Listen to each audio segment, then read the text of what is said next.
Hello मरমৰ ছাত্ৰ-ছাত্ৰীসকল half yearly এক্সামৰ কাৰণে তিনিটা গুৰুত্বপূৰ্ণ আপডেট লৈ আহিছো। তোমালোকৰ হাফ ইয়াৰলি এক্সামৰ ৰুটিন ম্যাক্সিমাম ডিস্ট্ৰিক্টৰ পৰা আহি পৰিছে। তাৰোপৰি হাফ ইয়াৰলি এক্সামত কেনেকুৱা ধৰণৰ প্ৰশ্ন আহিব, আউট অফ সিলেবাস আহিব নেকি, হাফ ইয়াৰলি এক্সামটো টান হ'ব নেকি, আৰু যদি হাফ ইয়াৰলি এক্সাম নিদিয়া প্ৰব্লেম হ'ব নেকি, গোটেইখিনি কথা আজিৰ ভিডিঅ'টোত জানিম। ভিডিঅ'টো সম্পূৰ্ণ চাবা আৰু এনেকুৱা ধৰণৰ ইনফৰমেশ্যনৰ গাইডেন্স পাবলৈ আমাৰ চেনেলটো সাবস্ক্ৰাইব কৰি বেল আইকনটো দবাই দিবা। বহুতো ষ্টুডেণ্টে এক্সাম প্যাটাৰ্ণটোলৈ চিন্তা কৰি আছে যে এক্সামৰ প্যাটাৰ্ণটো কি হ'ব।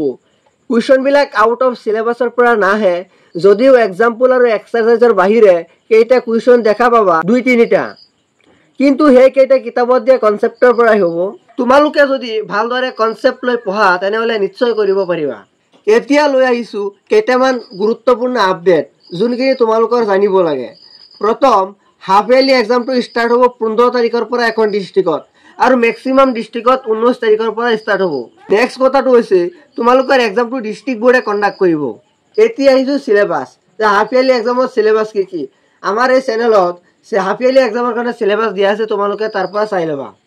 তোমালোকে সিলেবাসটো চাই ভালদৰে কনচেপ্ট লৈ পঢ়ি থাকা আৰু এক্সামটো কোনেও মিছ নকৰিবা। সকলোৱে ভাল কৰিবলৈ ট্ৰাই কৰিবা। এক্সামৰ কাৰণে সকলোকে অল দ্য বেষ্ট।